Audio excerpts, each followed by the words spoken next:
તારીખ 21/10/2024ના રોજ પેટલાદ નગરપાલિકા દ્વારા ગેરકાયદેસર રીતે કરવામાં આવેલ બાંધકામ સાયોના શોપિંગ સેન્ટર પેટલાદ નગરપાલિકા સંચાલિતમાં જણાઈ આવેલ, જે સંદર્ભે પેટલાદ નગરપાલિકાઓએ તાત્કાલિક ધોરણે દબાણ દૂર કરવા માટે એમને નોટિસ પાઠવેલી. પરંતુ અંકે કુલ દુકાન 13 દરેક દુકાન ગ્રાહકોએ પોતાની સહીથી નગરપાલિકાને બાંહેધરી આપેલી કે આવનારા સમયમાં દિવાળીનો તહેવાર આવે છે તો અમારી રોજીરોટીને નુકસાન ન થાય અને અમારો વેપાર બંધ ના રહે એવા હેતુસર દિવાળીના પર્વ સુધી અમને વેપાર કરવા દેવો. ત્યારબાદ સ્વૈચ્છિક રીતે રાજી ખુશીથી અમે દબાણ દૂર કરીશું, આવું લેખિતમાં દબાણ આપતા હાલ પૂરતું દિવાળીના તહેવારોને ધ્યાનમાં રાખી અને આ કાર્યવાહી સ્થગિત રાખેલ.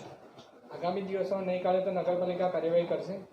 નગરપાલિકાએ આ પૂર્વે પણ કાયદેસર એમને નોટિસ પાઠવેલી છે અને કાર્યવાહી કરવાના હેતુથી જ પાઠવેલી છે.